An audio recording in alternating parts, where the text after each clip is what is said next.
What's up, Colin? It's episode 11. Episode 11. Heckin Cool Dads. What'd you bring us today to drink?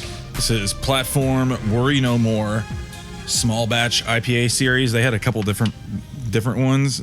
I'm intrigued by it being a small batch series. Who knows what they actually mean by that, though? I think multiple of the Platform beers are small batch. I think what's going to happen is this will only be around for a very short time, and then it'll go away. And it'll be some other name, small batch. There's a good chance it's also just marketing lingo to put emphasis on it. But that's good though. Tasty. Yeah. Tasty. That's not bad at all. It says it's a hazy IPA, which, is the thing right now. Hazy? Yeah. What does that even mean though? It's unfiltered. It's like cloudy. So there adds you see a lot of the hazy IPAs have, they say juicy or a lot of fruit references, but they're not fruity beers. Right. But they have that kind of really crisp really finish. Citrusy, juicy kind of taste. Huh. Yeah, I love it personally. I made that mistake because we've been on this sour beer thing. So we made the mistake, or rather I made the mistake, of grabbing some random IPA that was a juicy. And I was like, oh, maybe this will be fruity like a sour, and brought it home and it was fucking full-on IPA. Yeah, it's just supposed to give you that kind of same sensation of juiciness, like if you're eating grapefruit or something like that. Well, I like that we got right into just talking today. We did nothing. It was like barely any intro. Neither of us are drunk. It just balls to the wall. Really interesting thing about the grapefruit taste. We'll stop here and get into normal stuff. But tell me about the grapefruit taste. So there's this drink my brother taught me about called the Mount Mimosa. Sometimes people here call them beer mosas. Okay. I've noticed, but up in the UP of Michigan, they go biking and they start drinking at 9:30 in the morning. And it's like 1/3 orange juice and then 2/3. You're supposed to do it with Old Milwaukee, or no, you're supposed to do it with Miller High Life because it's like the champagne of beers. Sure. But they use Old Milwaukee or PBR up there. I use PBR for it all the time. Anyway, it sounds weird. 1/3 orange juice, 2/3 cheap beer. It doesn't sound weird. But you drink it and it is tasty. It's like my go-to camping, 10 a.m., have a, cooking breakfast around the fire and like crack one of those.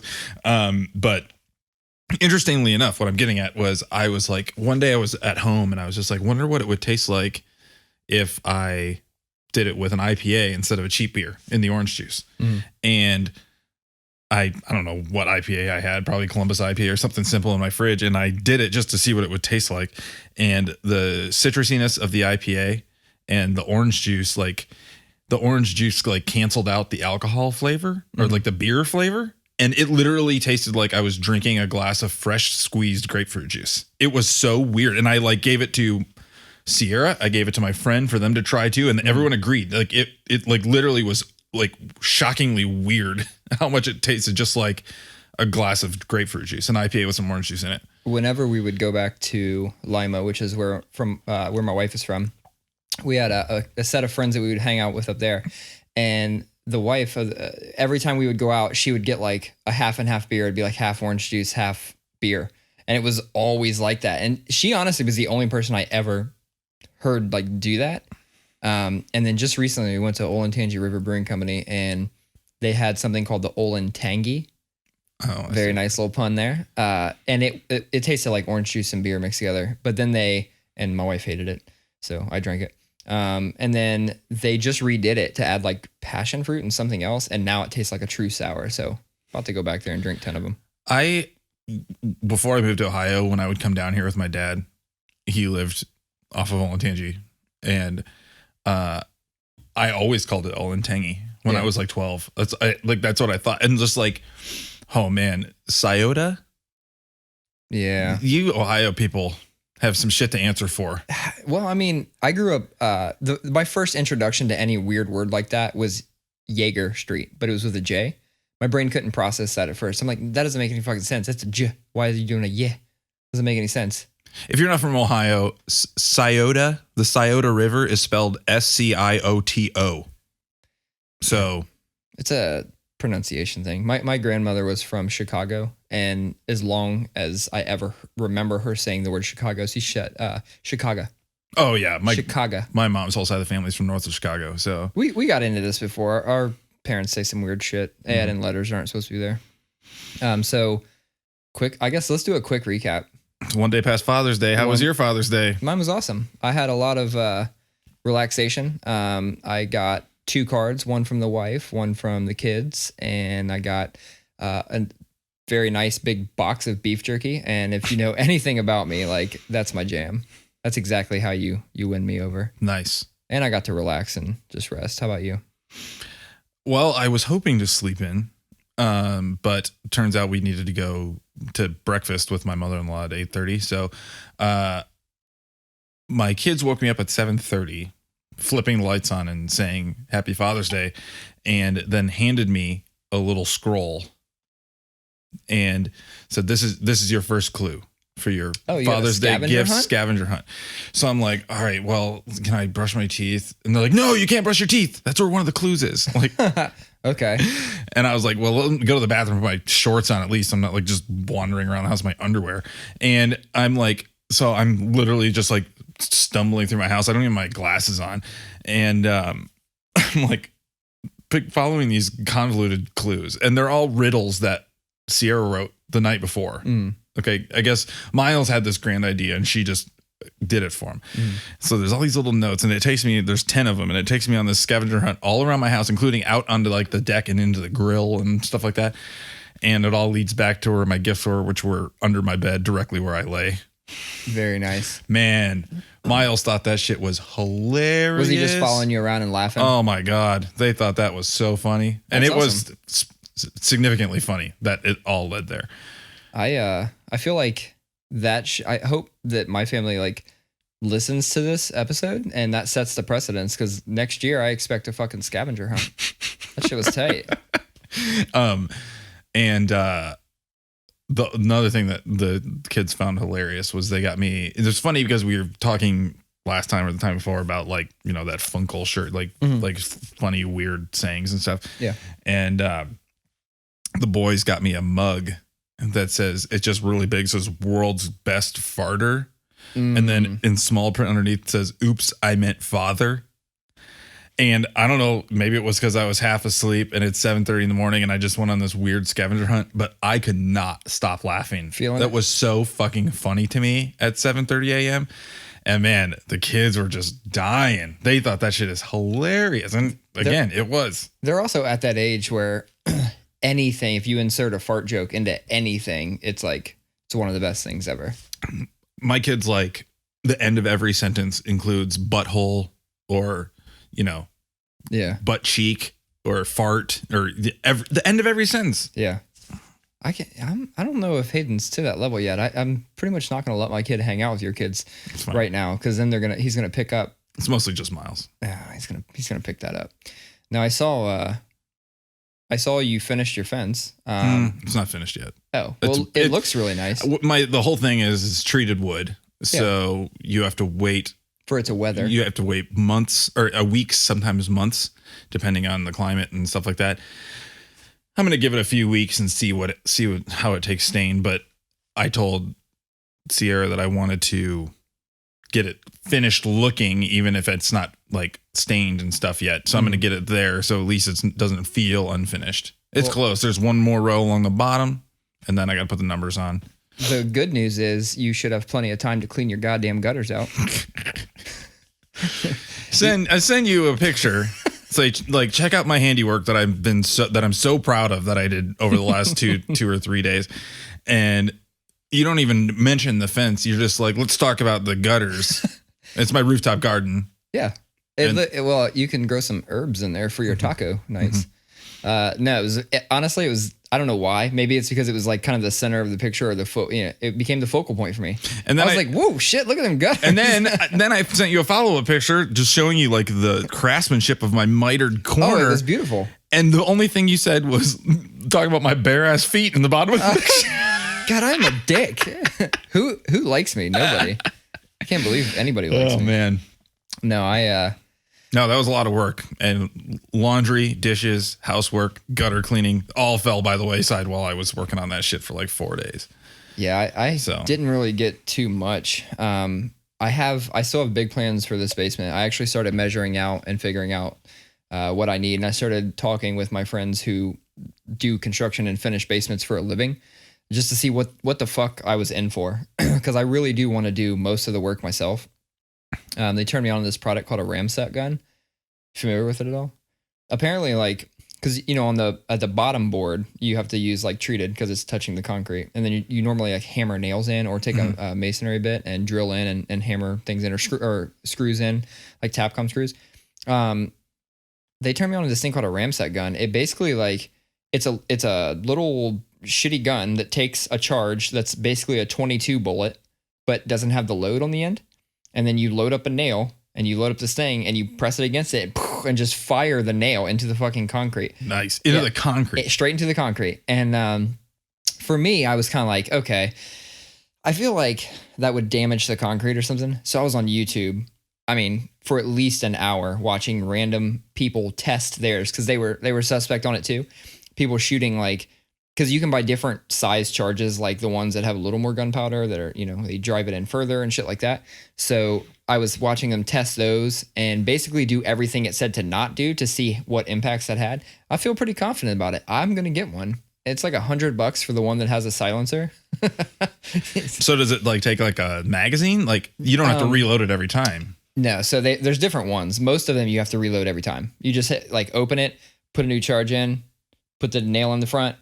And it's a pretty quick process, and you only need a nail every like. It seems so tedious. Oh, okay. If you don't need it every 6 inches. Yeah, you don't. You need it like every like few feet. So it actually saves you a shit ton of time if you think about like drilling into the concrete. Yeah. And then it saves you a lot of time. That makes sense. So I can't wait to use that fucking thing. Once I found out they had a silencer, because I have this weird. I do not like super loud noises. Like I hate popping balloons. Like when people come by me with a balloon and want to pop it, it like fucking, I want to hold my ears and shit. Even though I know it's not loud, it gives me fucking anxiety. So thinking about taking some loud ass, and they have a really cheap version, and taking that and putting it down and you like hit it with a hammer to set the charge off, but it's not silenced or anything. They're like $30. So economically and like fiscally, I should be buying that $30 one, but I'm going to buy like the $120 one because it has a silencer, and I don't fuck with loud noises. You could also use it for home protection. No, see, that's the fucked up thing. No, literally, in my brain, I was like, why is nobody shooting these things at things? Like, it probably has to be pressed down against it. It needs that pressure. And I'm sure there's some dickhead that like invented some mechanism to like hold that back and is literally firing these at things. I don't plan to do that. I mean, that's how most nail guns work anyway. You have to press it against it. Yeah, I don't plan on doing that.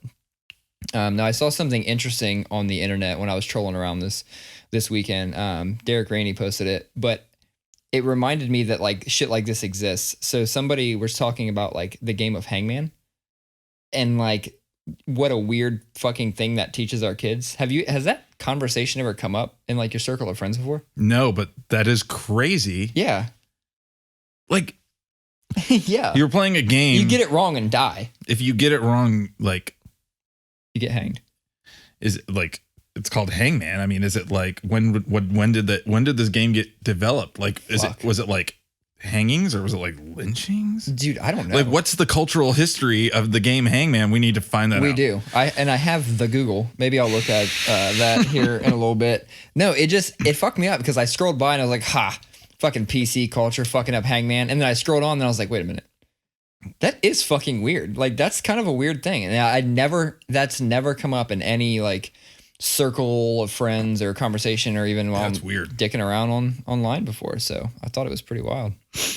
All right. So speaking of dicking around, I got a story. So Friday night, I was home I left work early, and Sierra had a migraine, so I came home early so she could go to bed, and I was hanging out with the kids. I took some PTO, so started my weekend early. It was awesome. Mowed the lawn, took a 2-hour nap in the hammock.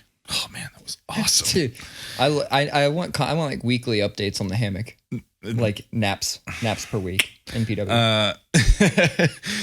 I like seriously mowed the lawn. It was like perfect weather where I broke a sweat but didn't feel gross, and cracked a beer, laid down in that hammock, and was like, next thing I know, it's sleepiest dad. The kids are waking me up going, are you going to order pizza? And anyway, so I was feeling kind of, even though my weekend was getting going, I was feeling kind of down, and I was just feeling like, I don't want to be around anybody. I don't want to do anything, and so in talking to my therapist, like those are the times when I need to like find something to do. Mm-hmm. And so I was like, oh, there's the, Weed Demon, Columbus's newest bad boys, are playing a show at the Summit, and it's a bunch of doom bands, stoner bands. Just, I'll go drink some cheap beers and bang my head with my friends. It was awesome. Don't get me wrong, it was awesome. So I get there. I had been pre-gaming at home, and I take an Uber there, and I drink a lot more beers, and I got to the point where I was like, I need to go now before I keep drinking. What is that? That's my sump pump. Oh. It sounded like it was a phone or something. Yeah. Anyway, I got to that point where I was like, you need to go now before you make bad decisions because you're going to hate yourself tomorrow. So I was like, all right, I'm going to ghost out of here. So I went to, I was going to the bathroom in the back of the Summit and just went out the back door, like where the bands load in. So I didn't have to say bye to anybody. Just totally ghosted. Oh, wow. Okay. And cause I'm hammered. Yeah. And so I'm like, I'm going to get an Uber. Of course, I get a scooter. There's a Lime scooter right there, and it's a beautiful night. And I'm like, God damn it, this is gonna be awesome. It's not the first time I've scooted home late at night from a venue that's 15 minutes away from my house. You just leave it right out front of your house? No, I park it at the bus stop up the street. I'm not that trashy. I'm trashy, but not that trashy. But I mean, somebody's collecting that and getting money. So it was still there for 2 days. They wouldn't be mad. Anyway, so I get on the scooter and I start going home. I will say this: the first third to half of the trip was swervy, man. I was pretty much sober by the time I got home, which was, just because it was like windy and nice. And anyway, that's not the funny part of this story. So, I use the scooters a lot. It's kind of my thing. I'm not really that embarrassed about it. At least I didn't think I was. So I'm riding, and I'm on High Street at Hudson, and I'm going through the Old North, where Old North Arcade is, and Lido's, and Space Bar, and all that stuff. Everybody's outside. Yeah, I'm not embarrassed of them either, but that's like one place where I might take a detour. And I buzz through, but I'm drunk though. Okay. I'm not even thinking about it. I buzz through there. I'm like, this is High Street. This is awesome.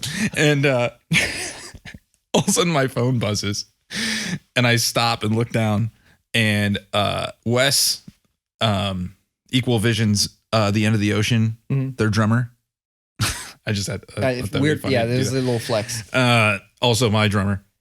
That's the flex. No, both were flexes. You set up the flex. And yeah. Anyway, Wes texts or Facebook messages my whole band and says, I see you shredding that scooter, Colin. And I looked back I forgot what I looked back when I texted, and all I texted back was, ha ha ha, fuck you, put me on blast. And then I got home, and I was texting him about it and laughing. And I was just like, my embarrassment threshold is very high. It is really hard to embarrass me. That definitely crossed the line. Did it? I felt so ashamed of how fucking dorky I looked rolling through hipster zone. It's not even just that. It's the fact that he builds motorcycles and shit. He builds choppers, and you're on a fucking rent-a-scooter. The funny thing is he and the rest of the band already make fun of me about the Jeep, saying it's like a girl truck. That sounds so sexist, but that's not what, And I'm just like, look, I just picked the bitch mediums, man. The Jeep, the scooter, it's a scooter thing. I like that. It's a Jeep thing reference. But man, yeah, that was something else. I'm not embarrassed of the scooters at all. In fact, I think I might have said this before, that one of my coworkers at my job bought. So the company that makes the scooters for Bird, you can buy them. Dude, they're so goddamn expensive. No, they're not. They're $480. And Bird. Oh, they're about to put one out that's $1,800. No, that's the Bird one that you can buy is $1,800. You can buy one off Amazon right now from the Chinese company that makes those scooters for $480. Nice. Yeah. So. Damn it, I want to get one. Yeah. So he has one, and he had it in his basement for a year. So he brought it into work. It's parked right next to my desk. Midday, we just go out and fucking scoot around the building and shit. I don't know what to say. It's the best de-stressor ever. I'm telling you, they're just fast enough to be fun as fuck, but they're just slow enough to give good control. This one does 15 miles an hour. Yeah, that's what they usually do. Because I opened up Waze and tested it. I had to check and see. Oh, it doesn't have a speedometer? Mm-mm. Oh. It's got the headlight, tail light, brakes, all that good shit. And then I opened Waze just to see, like, I was like, man, this one feels like faster than the ones downtown, but it's exactly the same. So I started riding a new one. There's Spin? a new one, and those things fucking suck. Do they? Yes. They're like orange. I heard they're owned by Ford. Really? I'm pretty sure that it's... Well, there's two new companies in town. There's Spin and Jump. Spin is the one I believe is a Ford Motor Company subsidiary, if I'm not mistaken. Anyway, the thing about those is the one I rode was a little slower. It went about 13. And that's a significant difference. When you're going 13 instead of 15, it feels very different. But, where all the other scooters have the scooter throttle, did you find out? Yeah, it's definitely Spin, owned by, it's a subsidiary of Ford. Yeah. Most of the scooters have the throttle on the right and then a handbrake on the left.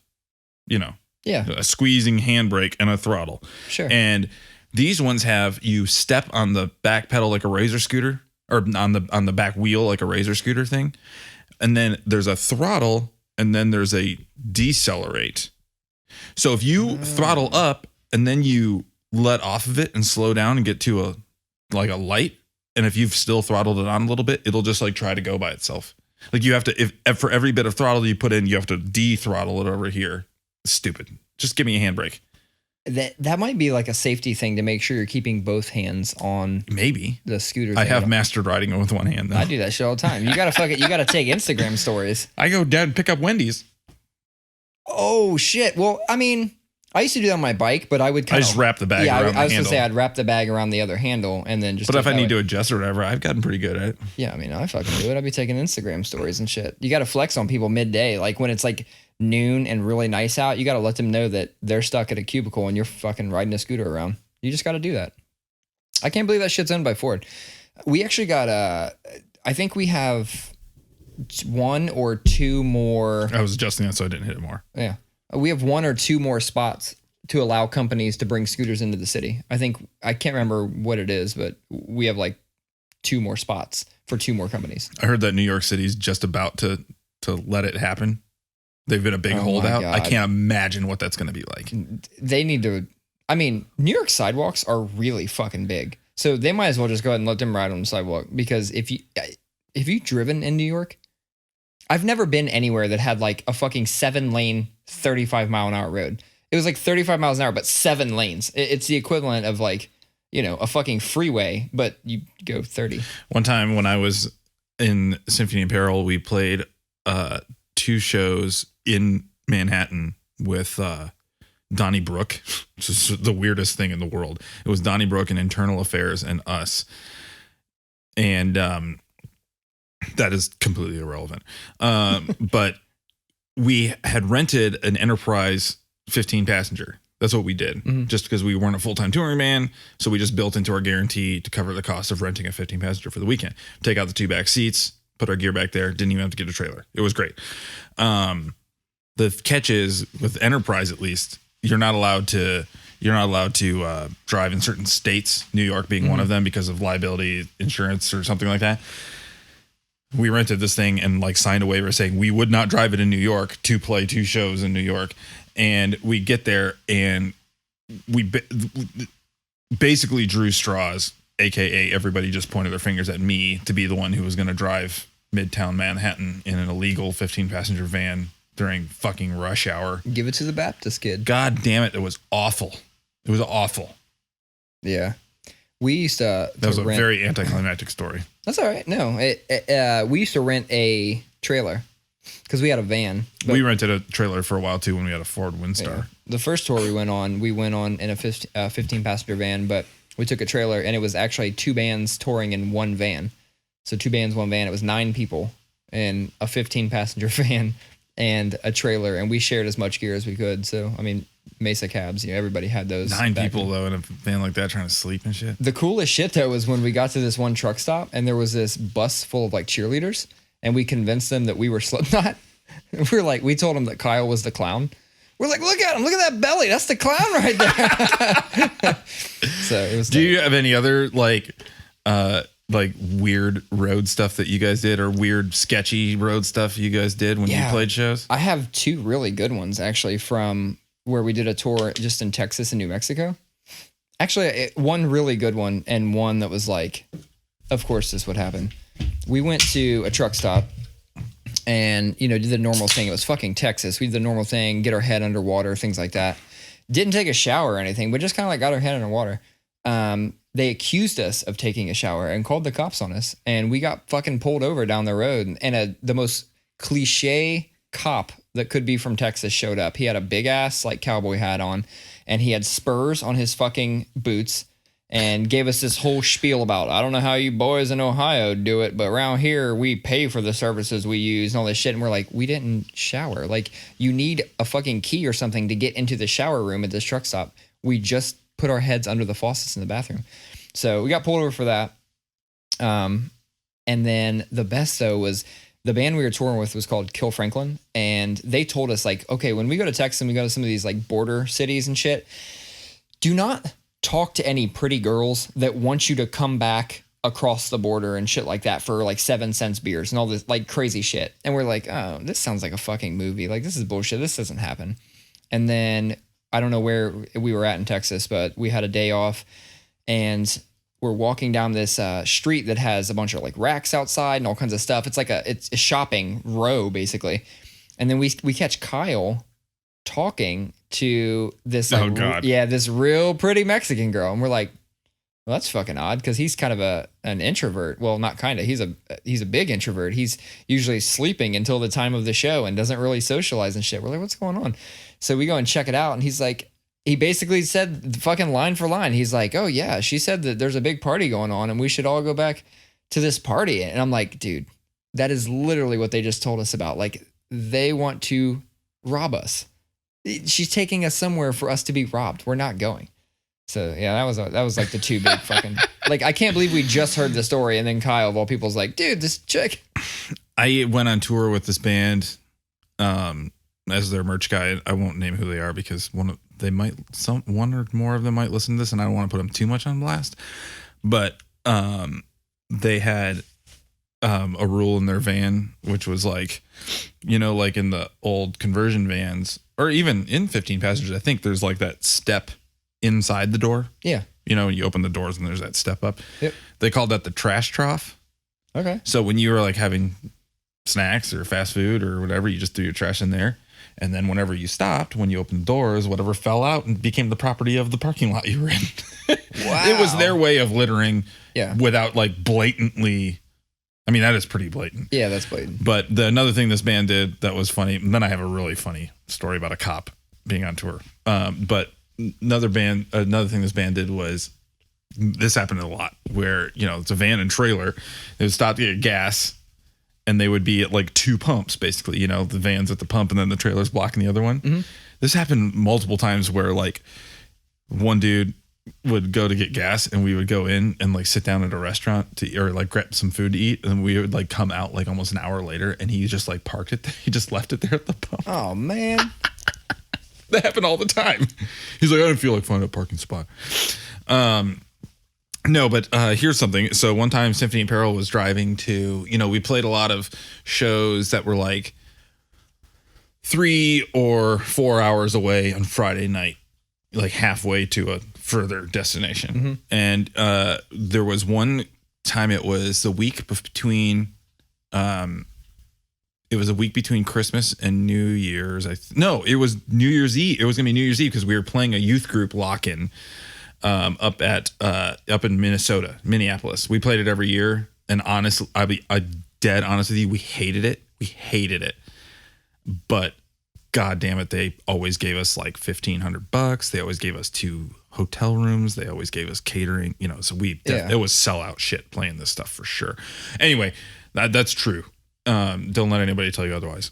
But we were on our way to this thing and we were running late because our singer got off work late, and we were like, we already had resigned to the fact that it was going to be one of those shows where you get there and load in right onto the stage. They'd be waiting for us, and we're running late, so we're flying down these country roads. And I think it was we were playing like Northwest Indiana or something like that. It's like 4 hours, 4.5 hours, something like that. And we're ripping down these roads, and we get pulled over. This cop comes up and tells us, he does the whole spiel, and we're like, look, man, sorry, we're a band, we're playing a show, we're late. That's why we were speeding. And he takes our my dude's ID and insurance, goes back to his car, comes back, and he was like, well, I would be a total Scrooge if I gave you guys a ticket tonight, because I understand you guys got to get to your show and stuff like that. So play well, but just be safe and don't drive like you're driving right now. Yeah. Okay. So we're like, cool. Thank you so much. Really appreciative. We get back on the road, 2 minutes down the road, lights come on. Same cop walks up to the window, and he goes, "Do you know why I pulled you over? License, registration, please." And we're all like, what? And he's like, "I'm just kidding. Have you ever seen Super Troopers?" Oh shit. And he goes, "I forgot to give you your ID and your registration back." Holy shit. Dude, he fucking clowned us so hard. Everybody almost shit their pants. It was unreal. It just felt so weird. That's fucking awesome. That's a fantastic story, though. You talked about running late. I was running late for this podcast tonight because I was waiting on my kid to shit in a toilet. It's weird what parents do. Super fucking weird. That is one thing that I can literally never. I'll say that, like, before having kids, you could have asked me, like, hey, is there ever going to be a time where you're going to be late to an event or something because you are waiting on somebody to shit in the toilet and you're egging them on? And I would have been like, nope, not going to happen. But that was me tonight. I'm over here like, come on, baby, you can do it. I'm like rubbing her back, trying to get her to shit in the toilet. I feel like that's the one thing you always hear about as a pre-parent,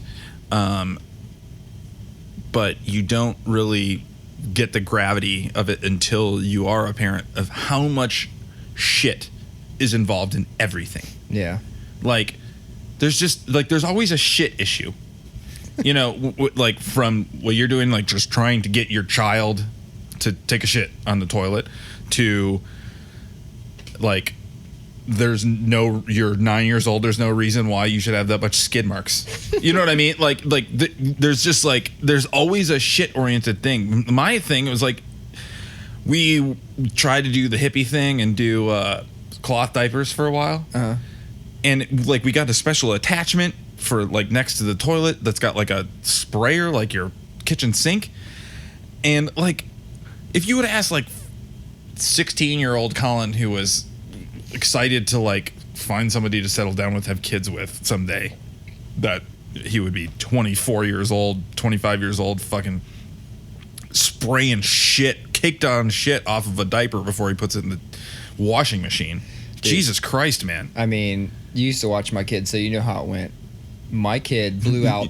Your kid has some serious shit. Dude, my kid blew out issues. Every fucking diaper. I would say 97% of poops resulted in a blowout. Sierra would be like, we're on outfit 4 today. Dude, that was the fucking worst. And it was bad when I had to like send her to daycare too, because like for the first little bit, she was actually at our work. Our work offered some kind of like on-site thing, and they even have like new mother's rooms and shit like that.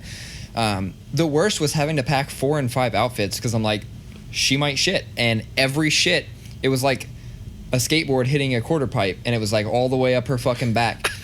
I remember like, dude, I'm sorry for the visual, but I remember after a couple weeks of it, I had to be like, all right, let me see if your asshole is even in the right spot, because I'm pretty sure your butthole is misaligned or something. There's no way that blowouts should happen this often.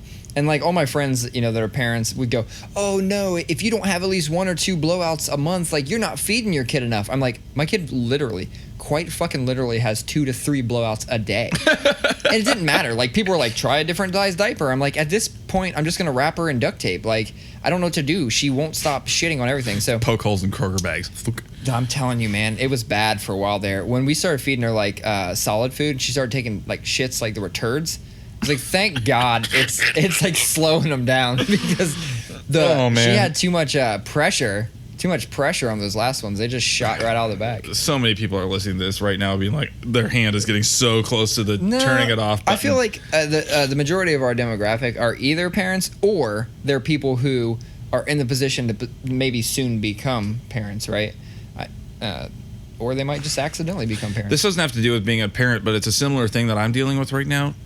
So one of our cats is a quirky cat, like one of those cats that like knocks glasses of water off. Not all cats are like that, but he is. Most cats are like that. And we've never had one like that. And now we do. And it's just he acts out when there's an insufficient amount of food in his bowl, which is generally like 3/4 or less, or an insufficient amount of water in like the self-feeding water jug thing. So if there's like half or less, he tips it over. That's annoying. I wake up like 2 days a week to a lake in my kitchen.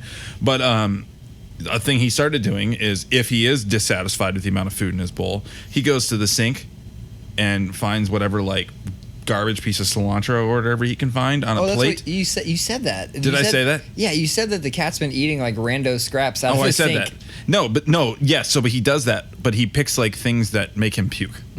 So now 3 to 4 days a week, I wake up in the morning and I have to clean up like 6 piles of cat puke with little fucking leaves in them. You have a good heart. I couldn't do that. I want to kill him. So with the reason you probably noticed that upstairs the little dog wasn't here. Yeah, you didn't notice, did you? I did not. Yeah, little dog's not here. Why? Because I was about to give her ass away. Because I'm fucking tired. She's such a badass dog. She's a badass dog, and I do not have the patience to deal with that badass dog. So where is she? She's at obedience school. Oh. She's at a board and train. Whip her into place. Yeah, so the same place that Kyle sent his dog. He had a great dog and then a little badass dog, and he sent the badass dog there. So we're just trying this last ditch effort, and if this doesn't work, then I need to rehome her with somebody who has an infinite fucking amount of time to just make her the good dog she could be, because she's still a puppy. But man, it is frustrating as all hell. If you gotta rehome a Boston Terrier, you would make my wife's life. Why? So you know. Because I would bring her to your house? She wants another Boston. Dude. So. Well, here's the thing. No, you guys love that dog, and you need to. Oh yeah, that's why we're doing it. We've made such an investment, not just time, effort, money, into this dog. This is our last effort of really like making this dog be the best dog it can be. I'm blessed with 2 pretty good dogs, but Melvin the Boston, he goes and stands by the door, and he stands there for about 10 seconds, and if you don't notice him standing by the door, then he just goes and finds something to hike his leg on.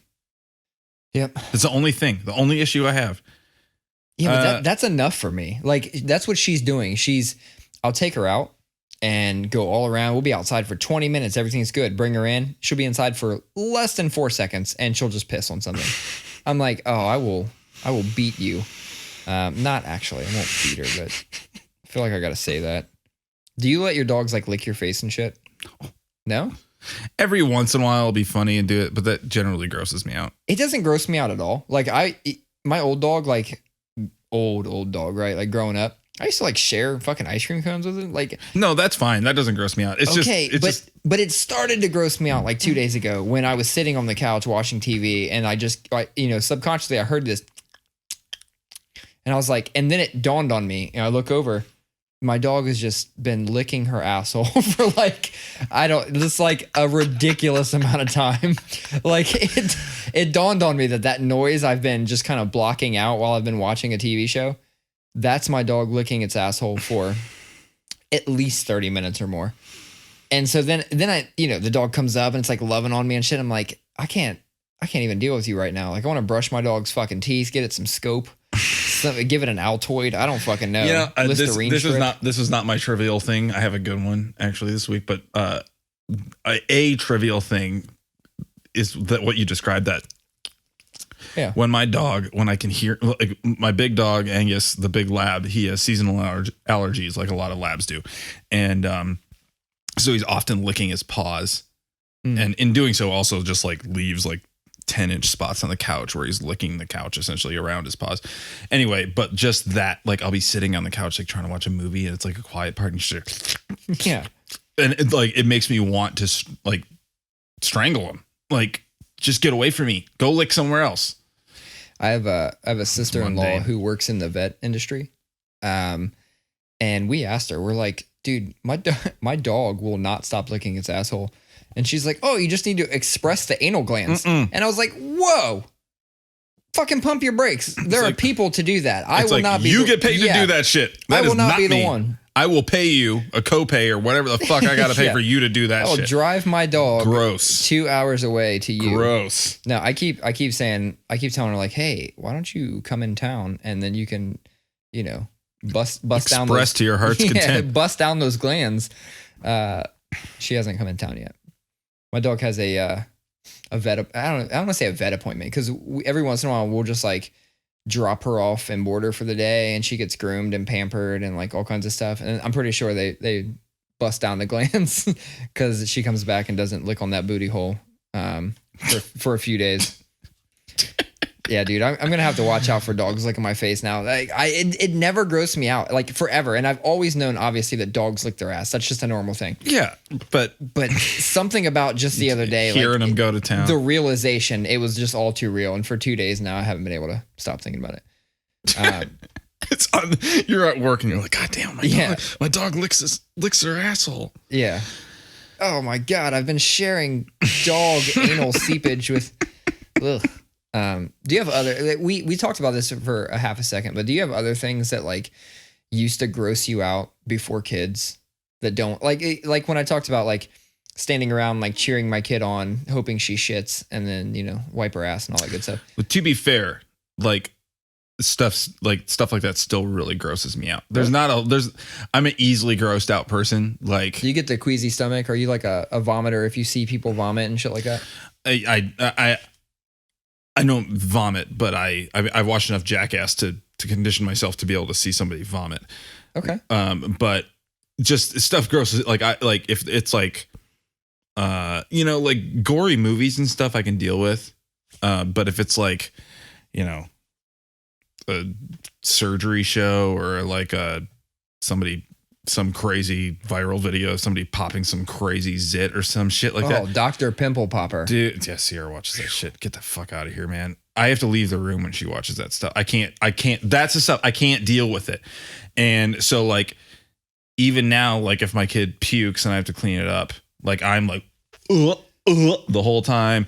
If there's, shit involved, it's still like when that story I told about spraying off diapers, man, that was so gross to me. So now I see it as, it's not something that used to gross me out and now it doesn't, but it's just now I have that dad instinct that takes over, that pushes you through. You know what I'm talking about? Yeah, no, the dad instinct pushes you. I'll catch my kids vomit. And if I did that, there's a good likelihood, and I would do that. Yeah. There's a good likelihood that I would puke too. Not me. But iron fucking stomach. There's that dad thing that takes over. Like normally I would be like, ew, no, I don't want my hands anywhere near anyone's puke. Like, cause I'm really weird specifically about like my hands being gross and stuff like that. But yeah, of course I would. If my son is like, if that's what I had to do, you know what I mean? Like, of course I would. But yeah, so there's stuff still grosses me out pretty bad. I'm not gonna lie. Not me. I'm soft in that regard, in most regards. But Amy gets grossed out by a lot of stuff, but when it comes to kid stuff, she's all on board. But none of that shit bothers me. Something I wanted to talk about though, this is something that I've been seeing recently, and I've noticed it for a while, but recently it feels like other people are starting to notice, and it's getting hate, is the fanny pack explosion. Have you noticed? I didn't notice it other than like knowing like hipsters our age and stuff who like brought it back to be. Oh, but it's infiltrated. I know. And like, I guess people wear it like this, like body. Across your body now. Yeah. I mean, it's cool. Like I got no problems with fanny packs. I think it's a logical thing. And and makes sense.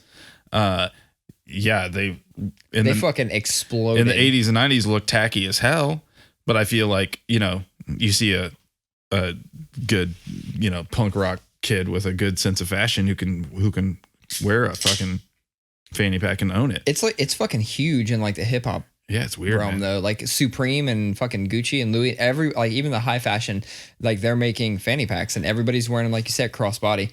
I get it. It's a super like utilitarian device, you know? It's like you don't want to wear a purse, strap a fucking fanny pack across your body. I mean, how many things are like that where it's like it was ahead of its time? Trapper keepers. Dog, I'm serious. I was thinking about these the other day too. I have a very specific example for you. Give me the example because I want to know where you're going with this. Trapper keepers. They was in like the fucking 70s. No. Okay.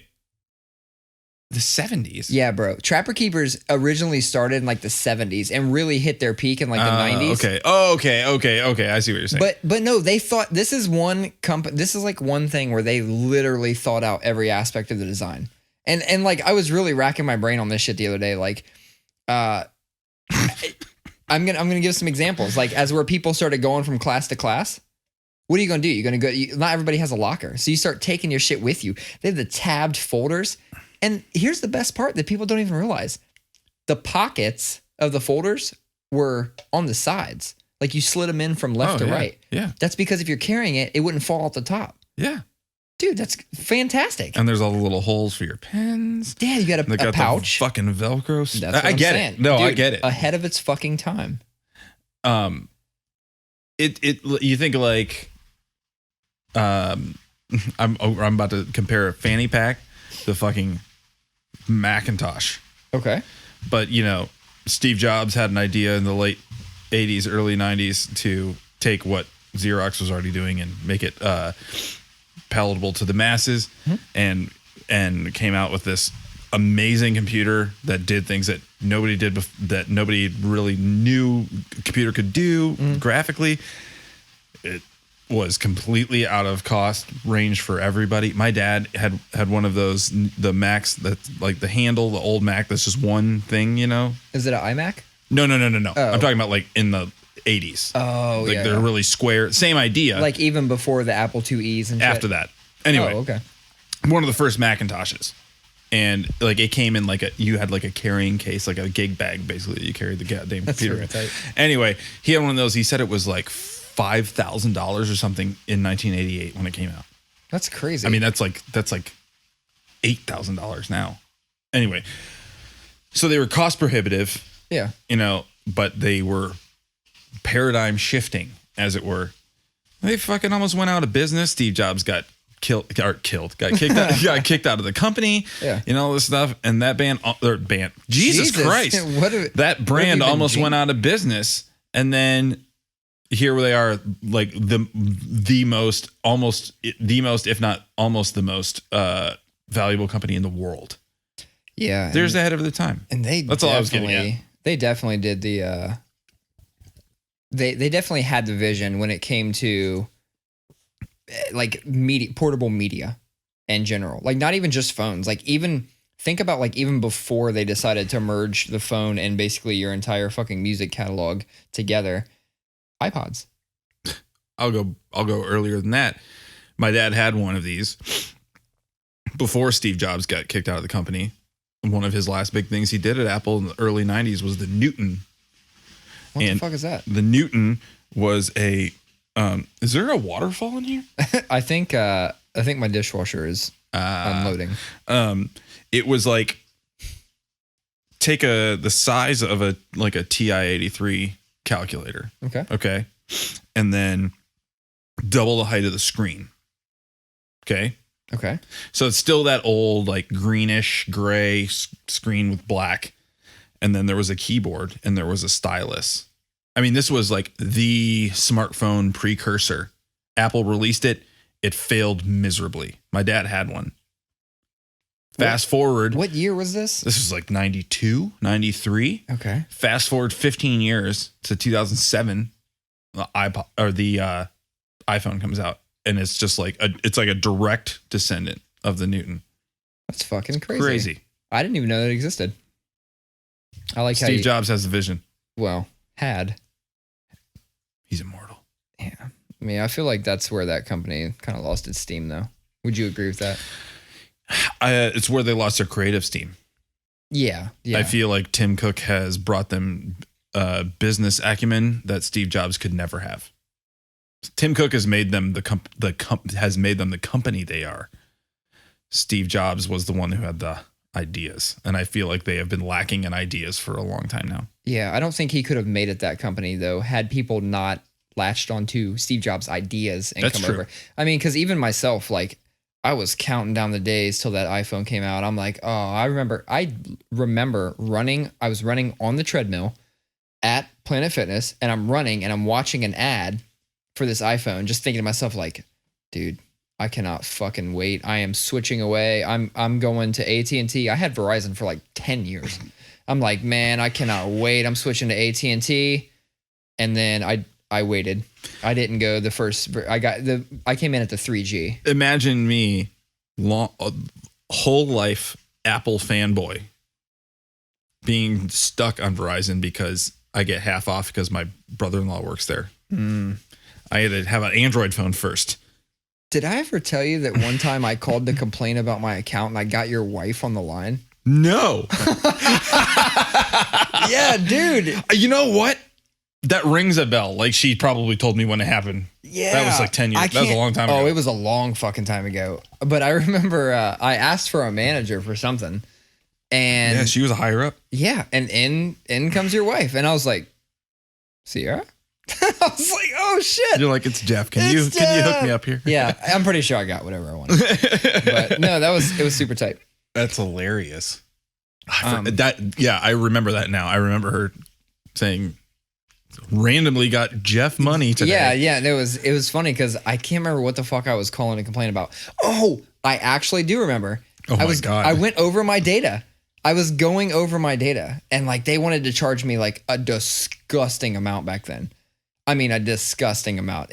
I think my bill was like $200 more than it normally was. And I'm like, there ain't no fucking way. I'm getting a one-time fucking courtesy credit or something. I will speak to all of the managers. Yeah, and I got... Is this the most boring episode we've had so far? Talking about cell phone bills and... But it's shit. Relatable. Yeah, I know. Super relatable. Everybody... Well, it's relatable if you're fucking 30 plus. Everybody had to deal with that shit. Have you ever bought anything from Wish? No, what the fuck is Wish? Shut the fuck up. Are you really serious? You don't know what Wish is? Do not know. Okay.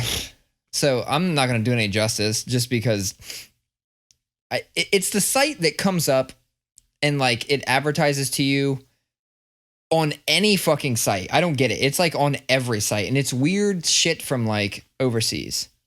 Okay. It's like, if you can wait a couple extra days, like it's worth it to buy here. Dude, I'm not kidding. You know what? I'll tell you this. Don't go to it because you will find things to buy. Because when I go there, I can't turn down things like 3 samurai swords for $12. Like, I can't.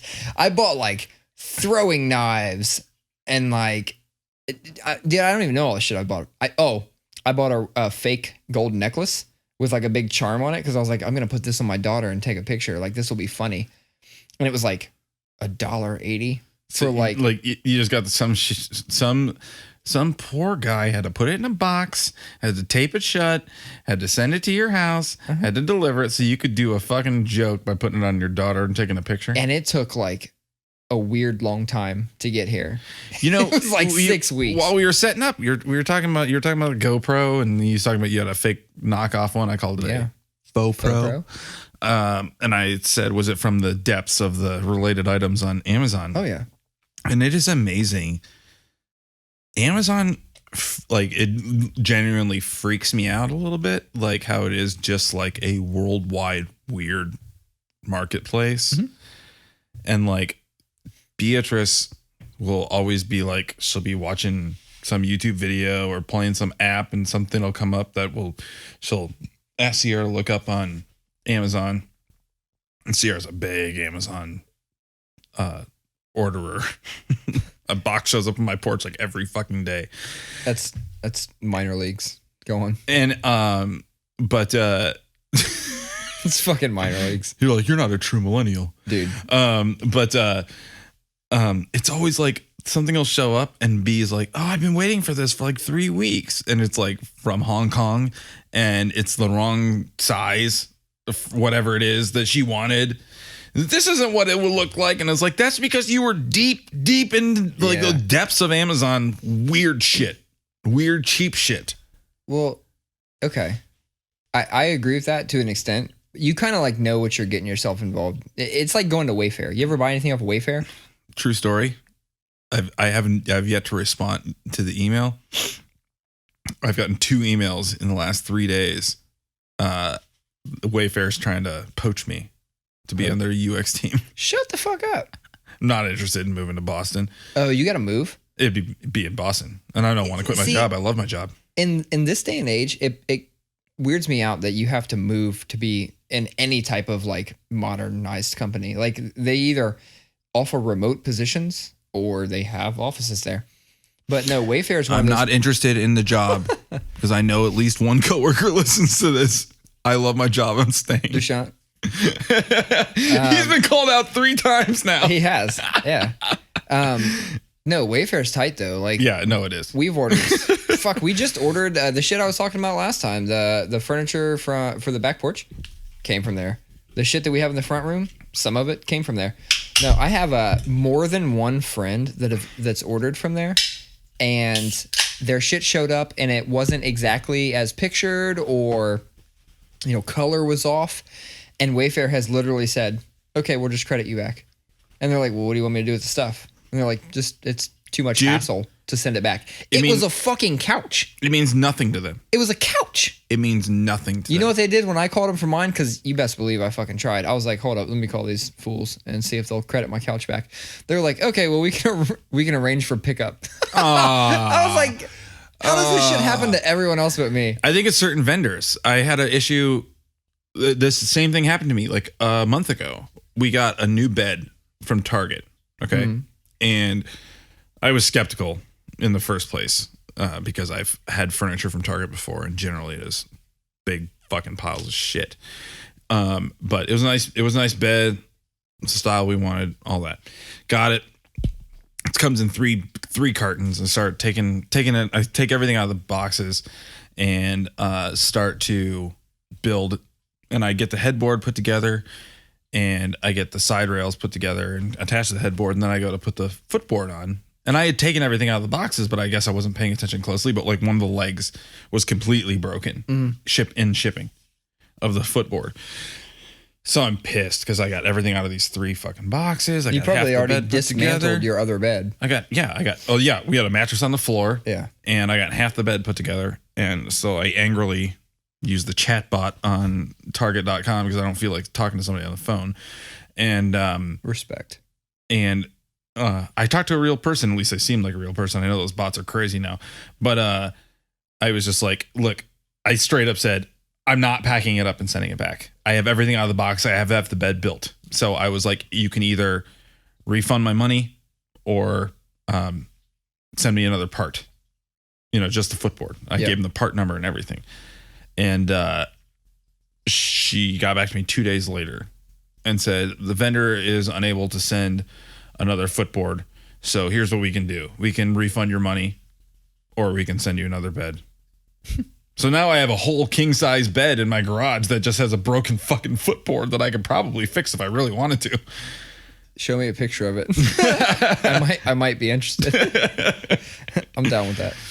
No, bed. I like the style of it, but the bed fucking sucks, and I had to build new supports for it because it almost broke in the middle of the night. The bed almost folded in half in the middle of the night. Are you serious? It's got 2. It's like slats, like IKEA beds are, except for not like they're just straight slats, and then one down the middle. It's a king size bed, so it's extra wide. There's a lot. It's got to hold up a lot. You know what I mean? And it's got these 2 legs in the middle that have like adjustable plastic feet for the height centering. And I got in bed one night. It was like I had fallen asleep on the couch. The sleepiest dad had fallen asleep on the couch, and I got in bed, and it was like 4:30 or 5 in the morning, and I'm laying there, and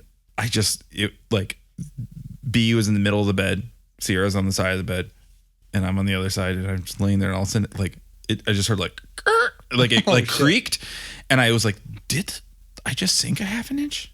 Like, I couldn't tell. I was half asleep, and I was like, it's fine.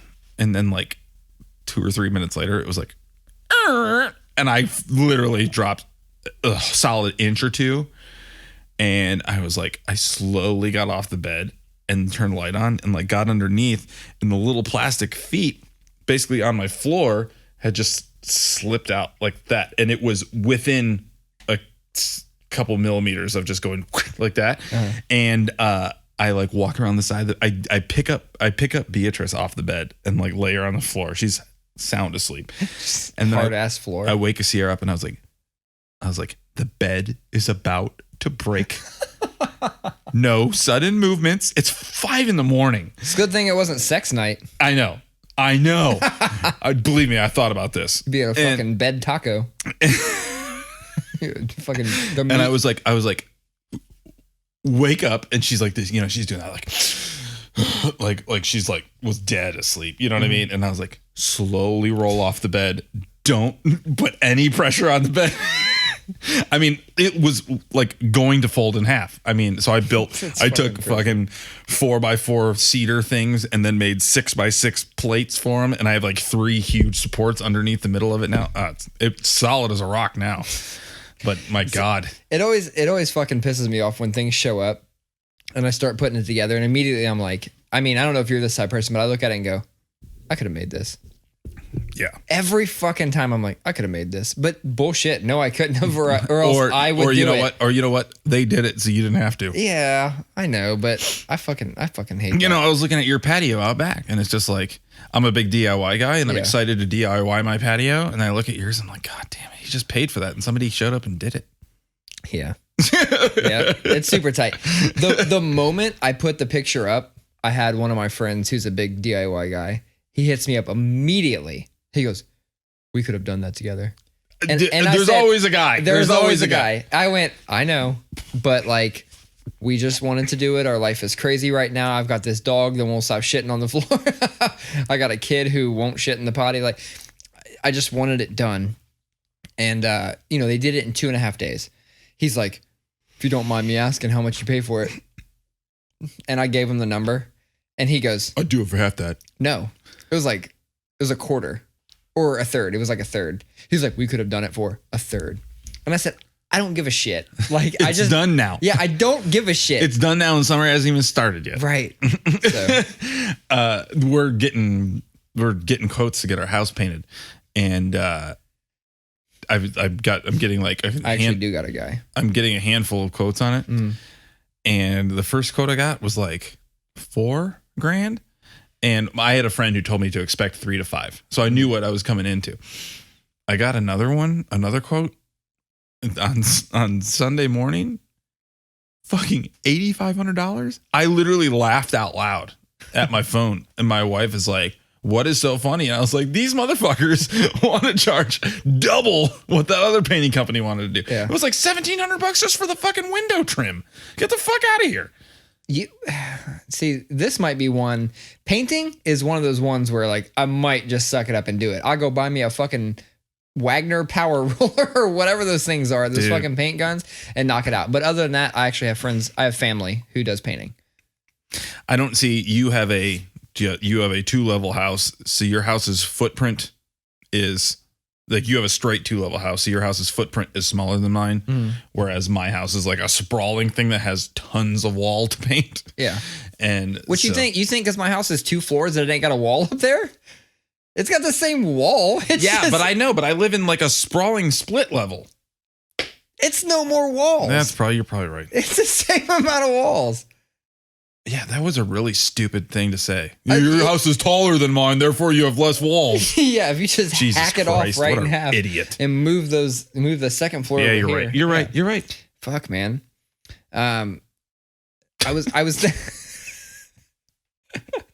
was one of the stupidest things I've ever said. I have those every week.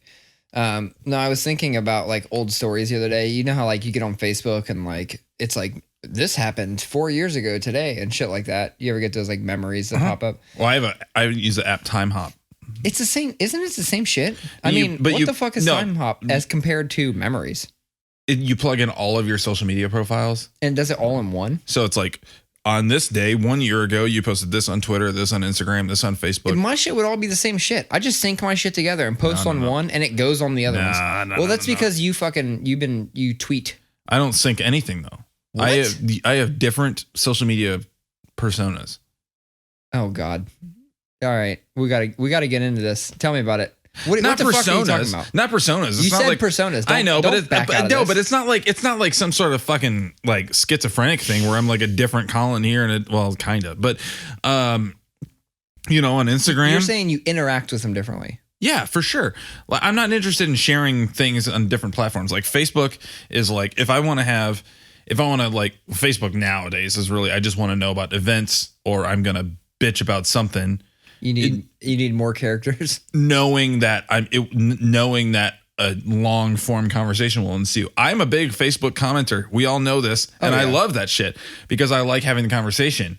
I'm not interested in just like bickering or like being shitty to each other. I like having long form conversation, and Facebook is the place to do that, in my opinion. Instagram, it's my personal photo gallery, my photo album. We talked about this. Like those are going to be our albums, where our parents bring out their dusty books. We're going to bring out hard drives and Instagram profiles. So on there, it's, unlike a lot of. So then what's Twitter? So Twitter for me is like, I guess if you were to say what is the truest to like just who I am as a person, Twitter, it's unfiltered. I don't think through a lot. I delete a lot of tweets. Really? I'll tweet something and then 30 seconds later delete it. Just because it's like, you know what? I don't want to have that conversation. I don't feel like. But if that's not the place you're looking to have the long form conversation, why do you think the conversation will ensue there? Why do you delete it? And it's less about the conversation and more about the content. I don't want to sound like an asshole or blah blah blah. But like, for instance, this makes as I'm saying this out loud, I feel weird about it. But I know this is true of a lot of people. It's like if I post something about the Trump administration on Facebook, it's going to be reasoned. It's going to be, I read this article and it's horrifying to me. And this is why, and this is my 5-point presentation why I think that our president is an idiot. And if I post the same thing on Twitter, it's going to be like, fuck this stupid asshole, and that's it. You know what I mean? And like, it's a more unfiltered me. It's more just like my stream of consciousness and who I am. Yeah. It's like always right there too. I don't sync stuff together. That's crazy. Twitter is, I've tried Twitter several times. I just can't get into it. That's why I said you got to run our Twitter. I don't even I've done a pretty bad job so far. Well, fuck it. Get on there tonight. I know. Tweet some shit. Get your tweeter fingers out. I don't know dick about dick, but I don't use Facebook. I just get on there randomly, and just look through some shit. Sometimes I catch your articles. You actually just recently posted one I saw calling out about that interview that Trump did. Yeah, I deleted it. You fucking deleted it? Is that one you deleted already? I saw one thing on Facebook and you've deleted it. I actually have I have an idea for a social network.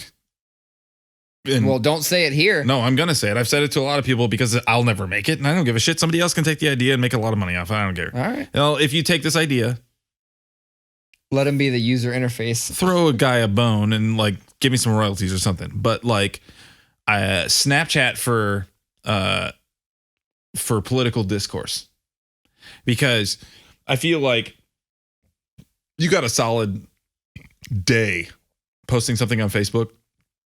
Even less than a day. You got a solid 6 hours for something to have constructive conversation about politics before it devolves into some liberal calling a conservative a Nazi or a conservative calling a liberal a socialist or some goddamn bullshit that nobody actually believes, but we just all hate each other.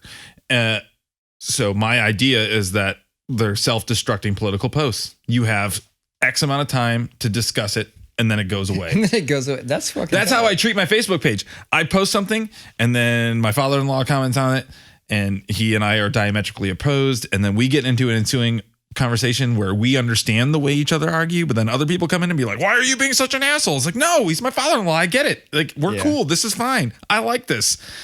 And then it gets out of hand, and then I delete it. That happens almost every day. Are you friends with KB? No. There hasn't been a social media post regarding any kind of politics in the past like 4 years that I have managed to see before he's commented on. I swear to God, that dude, I feel like he has fucking alerts set up that's just like, oh, did somebody mention politics? Like, and he's right then and there. And he's also one of those people that doesn't post one long-winded thing. He posts 30 in a row. And I'm just like, I don't have time. I don't fucking have time to look at this or read this. Or I've gotten to the point now where I'm getting tired of it. I'm getting like, it's quicker for me to delete Facebook posts because I'm just over it. It's just like, look, we're at a place in our culture right now that is so divided, and I'm not going to make you think differently. You're not going to make me think differently. So why the fuck? And I know that's not the right way to look at it. You know, like, I think it's the way a lot of people look at it. I know it is. I guess like, you know, like even when I talk to my father-in-law, who we completely disagree on almost everything. And, you know, he'll say the only thing worse than talking about politics is not talking about politics. And I get that sentiment. Like, hey, this is something that we all need to wrestle with. But man, I'm just in a place in our culture right now where I'm just fucking tired. I'm tired of it. I agree. It's just you know what? Old. We should just stop talking about it now. I'm going to move us out of this conversation just because we don't need to fucking talk about it. You're right. Would you rather have 2 dicks or 2 noses? 2 dicks. Because at least I can hide it. Can you though? Better than 2 noses. Yeah. But 2 dicks. That feels like a weird one. No, that question was actually, I have a friend starting a podcast. I don't know what the fuck it's going to be called. I don't know when the fuck it's coming out. But he's had a shit ton of questions for me because we started one, and it was like, that's how it always goes, right? Like, everybody wants to do certain things, but no one knows, like, no one has that like final push. So shout out to my friend Bobby Johnson, OG Bobby Johnson. I got another podcast plug too. I got a second one. I have a second friend that reached out to me. Go. Jonathan Pinchall was going to start one. He's got a great fucking concept though. I actually really like this one. I'm just going to I'm not even going to go into it. I'm going to wait until he puts the shit out because I don't want to put his shit on blast before he can. I have no fucking concept when either one of these guys are going to come out with a podcast. But talking to both of them, Bobby's sounds like it's going to be funny as fuck. And Jonathan sounds like it's going to be informative as fuck. So I'll tell you about him after this. And hopefully once they get up and running, we'll be able to plug them and be cool. Actual plug though, I'm going to give a plug to the Brohammer podcast. Oh, fuck yeah. Did you listen to it? I did. I didn't get all the way through it yet, but I listened to part of it. To be honest with you, I only listened to 20 minutes of the first episode because I was mowing the lawn, and then my headphones got hooked on something and ripped the headphone wire in half. It was crazy. Dude, why do you fucking have wires? Why do you have wires? Go on. I'm waiting on this. Take a nice deep breath and think about why the fuck do you have wires? Don't even tell me that you need AirPods because they have all these fucking Amazon things that are like $40 and they're good. I don't have a good answer to that question. As simple as that. When's your birthday? July 18th. Oh shit. 1 month. It is coming up. Oh, well, Colin. Oh, no. No, I don't have a good answer to that question. Okay. They weren't even my headphones. They were Sierra's. She has AirPods, but they were her old headphones. And literally they got hooked on my table saw as I was walking past it and the wire ripped. The rubber ripped. I don't know how. Anyway, I listened to 20 minutes of it and I was like dying of laughter. Yeah. Talking about these parties and shit like that. Well, if you know, I don't know the other Anyway, guy. Brohammer. Yeah. Lee. Yeah. West and James Bowling. Just talking about like. You got to call him Vegan Lee. He doesn't go by Lee West. He's Vegan Lee. Does he go by that in real life? I don't fucking know. I mean, this is IG. So yeah, I know that. Well, he's Vegan Lee. And he introduced himself. If you saw his Instagram post the other day on the Brohammer, he said, "What's up? This is Vegan Lee." So like, fuck it. If that's his thing, that's his thing. Yeah. So, and it's like Jambo, like something. Yeah. Shout out to Vegan Lee. That's my dude. Shout out to Brohammer Podcast.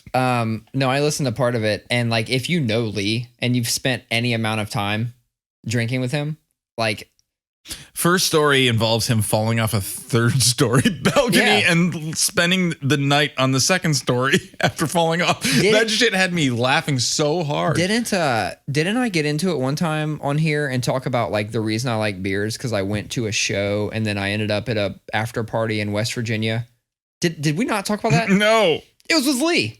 So like I didn't drink beer or anything like that. And I went to meet Lee in like, fucking Circleville or Chillicothe or whatever C-town in the South he's from. And we drove to West Virginia for a show when he was with, oh God, I don't even know what fucking band it was. I have no idea what band it was, but we go see this band and then somebody's like, oh, there's an after party. It's in West Virginia. And we're like, oh, it's tight. We're in West Virginia. But guess what? It was 3 hours away. So we said, fuck it. Drove there. We roll in and we're like, what's the alcohol situation? We got there past 1, so we couldn't buy any alcohol. We go in, we open the fridge, and there's just trays of Jell-O shots. So me and Lee just start fucking these Jell-O shots up. And once the Jell-O shots are gone, I'm like, what are we going to do now? Oh, shit. Everybody had beer. I'm like, I don't like beer. Fuck it, I'll drink beer. We fucked up some Miller High Life, and I got just fucking wrecked. And we had to drive all the way back to Ohio. And so like we had a straight edge dude. I don't even know who this dude was, but I gave him my keys. He drove me and Lee back to Lee's house. Thank God for straight edge. Yeah. He drove me and Lee back to Lee's house. And then I slept and I woke up in the morning and Lee goes, hey man, never seen you without your hat before.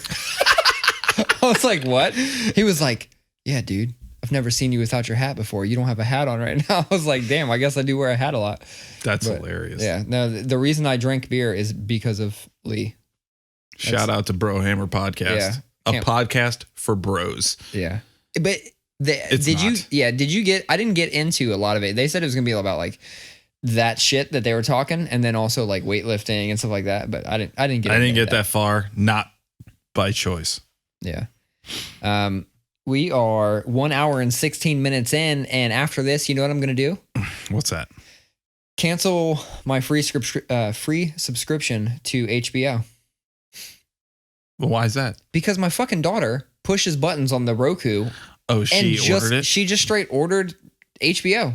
I looked up and it was like, thank you, blah, blah, blah. HBO has been added to your Hulu account. I was like, what the fuck? So I looked at it and, remember how you said all that shit was on there? Like the Wu-Tang documentary? No, that's not Showtime. Ah, fuck. That's right. Shit. You still need to get a free trial to that. And just I watch do. it real quick. Because when I've watched 3 episodes and it's fucking awesome. That makes sense now because when we did it, I said, no, don't reverse it yet. Hang on, there's shit I want to see. And we started looking for that and couldn't find it, but we found all kinds of other shit. There's mad shit on HBO. No, HBO's awesome. I had no idea. Why are you going to cancel it? Because I don't fucking pay for things. I have. All right. We're not going to go into it, but I have. HBO subscription's worth it for Chernobyl. No, it's not. You know why? Okay, first of all, we already watched everything that was out for that. Oh, you pirate shit? No. Why? Why would I do that? But I do have the internet, and I do have means, right? So. Oh, I see. I use Plex. So anything that I do manage to get onto the computer finds its way into Plex, and Plex streams to my Roku. So I'm good. One of the guys who is on my team has a Plex account. Yeah. Where he comes across movies. Yeah. And he's got a pretty good collection of movies he's come across. Wink. Yeah. No, Plex is fucking awesome. Have you ever used it? Yeah. I just said that. My friend has Plex and I use it. Okay. No, I don't have my own Plex thing. I don't. Yeah. I mean, it's good for other things. Like my entire music collection and shit like that is there. And then I can just stream it wherever the fuck I'm at, which is pretty tight. Like I don't need to have everything on my phone or everything on this device or that device. I can just stream it, like, because I've set it up. You know where my music collection lives? In the cloud. On Spotify servers. Oh yeah, that too. No, there's shit you can't find. No, I get it. I have like old local shit and like weird splits and things like that you just can't find. We have a CD collection in our basement that, you know, I get nostalgic and I want to like, oh man, remember that the Roadrunner Records Hard and the Heavy compilation, you know, like, you know, I like remember stuff like that. And it's like, oh, I have that on CD. And I go downstairs and like the CD's not in the case. So I have like we have this wall of our shared fucking 90s CD collection in our basement. No, and Sierra got her whole CD wallet stolen out of her car at one point. So like literally 9/10 of the CD cases on our wall don't have CDs in them. It drives me crazy. You know, because of where I grew up, like all CDs used to come through us. Like when people would, you know, acquire said CD collections, you know, the Case Logic books and shit, they'd come down to the South End and they'd be like, hey, you want to buy this? $10. I'd buy like CD collections for $10. You probably have Sierra's collection. I probably do. If you would have hit me up then, it's crazy. If you hit me up in real time, I can usually locate some shit. Not anymore. I mean, this is not my life anymore. I'm in the burbs and shit. But like, where's my Jeep stereo, dog? Honestly, I don't know. But I'm gonna before I leave tonight. Probably at Uncle Sam's pawn shop. Before you leave tonight, take that stereo out of my garage. I have a CD player out there. My best friend is going, I got one too. Like, I know. Just take it. It's one less thing in my garage. It'd be tight. No, it reminds me of a story. This was, it had to be 10 or so years ago. I was at a party on campus and I get a call from people that do things like that. And they go, hey man, I'm down in the South End. I'm in this area. He tells me the streets. He goes, you got any friends in town or any friends over there? And I go, maybe. Why? He said, there's this trailer. It looks like a band trailer. It's got equipment in it, I'm sure. I'm about to get it. And I go, hold on. And then I'm with a group of people at a party and I go, hey, does anyone live here? And someone goes, yeah, I do. And I go, do you have a band staying with you? And they go, yeah, it's so-and-so. And I go, okay, yeah. Yeah, leave that one alone. Those are my dudes. Like, I got a call in real time. Dude, that's where you and I that's where you and I are different, man. I was never that person, though. That's not me. I was a fucking saint. But people, because of like, you know, the circles I ran in and the people that I was around, they would just call me out of like respect. That's the key, man. Yeah. I was never in it. I didn't run in circles. It's so foreign to me. Yeah. Like you hung out with some fucking bad dudes, man. But see, that's the thing is I really didn't. It's just that like these are people I grew up around and then like I got away from because they were bad dudes. But we were also different people in the fact that like I skated and played music. And so when shit like that came up, they had enough respect to at least call me and be like, oh, just make sure this isn't you or your dudes. And I appreciated that. I mean, it saved some touring band's equipment that night. Pretty fucking tight. Real quick, we were talking about everybody starting podcasts. Did you see that meme that was making the rounds last week? I don't know what the picture was, but it was something like, it was like millennial guy. And he's like, has one really good, deep conversation with his friend. Hey, we should start a podcast. Oh, I did see that. It's like a 4-part picture. And it's like, did we just start a podcast? No, I did see that. It's quite funny that like, I feel like I never do these things early enough, but I'm always on the early entry to these things. And it was the same way with like hardcore and like heavy music. Like, I didn't start playing that style of music until like 2003, right? So like there were many bands before me. And when I played in bands, even as early as 99, they weren't hardcore or heavy bands. I might have been influenced by like Vision of Disorder and stuff like that, but I was also influenced by Chimera and things like that, like down the road. So I never got in, I never claimed to be like the first one doing anything. But then when it came around to playing in music, we were doing the like Poison the Well and like Every Time I Die style things.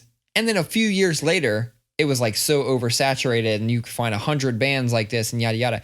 It's kind of been the same with podcasts. Like we were not the first out of our circle of friends to do a podcast. And we've had several friends who have done podcasts and just like let them die and things like that. But it seems like we've been able to come like and do this and be consistent with it. And it's like, it's starting to like rejuvenate people or something. I think what it comes down to is intention. Yeah. And I don't mean this to undercut anybody's podcast aspirations, because I don't have podcast aspirations. This is fun for me. Yeah. You know what I mean? It is. It's fun. And, and you definitely carry the weight on the production. And,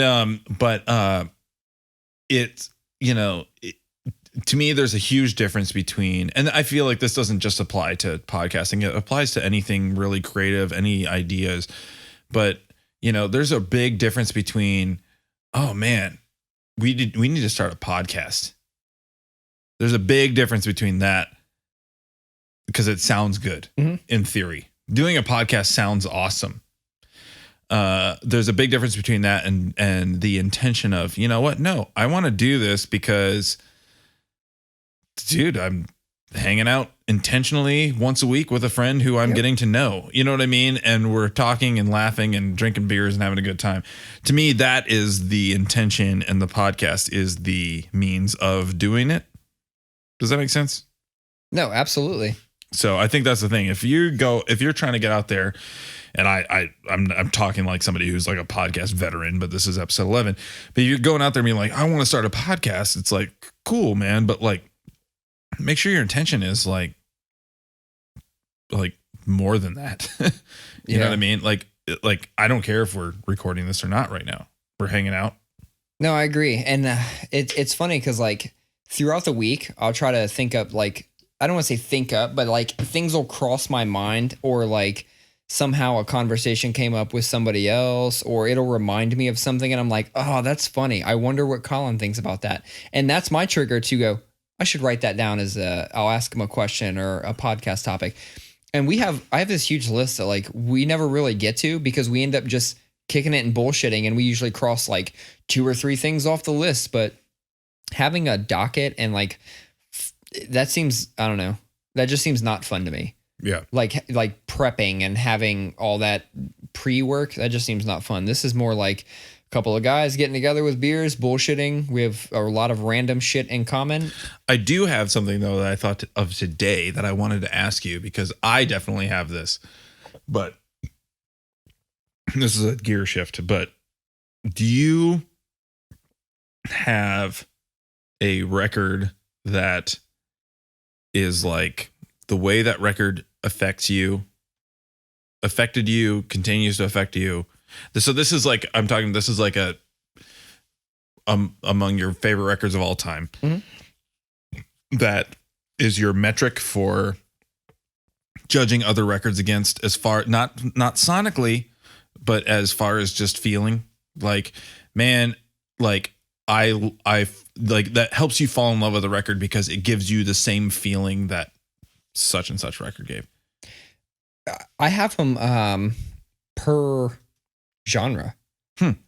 So, and one of the records that hit me the hardest, that I fell most in love with recently, was a rock / pop punk album. A band called Real Friends.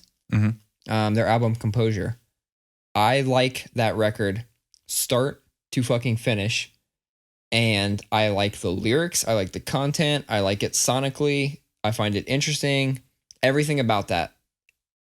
And they're very few and far records that do this to me, that make me feel this way. So my question is that a record that you would hold as a standard bearer to be like, man, I really like this record because it feels like that Real Friends record? It gives me the same feeling inside. Not sonically, lyrically, anything like that, but it gives you the same feeling. I don't know. So let me give you an example of like what I'm talking about.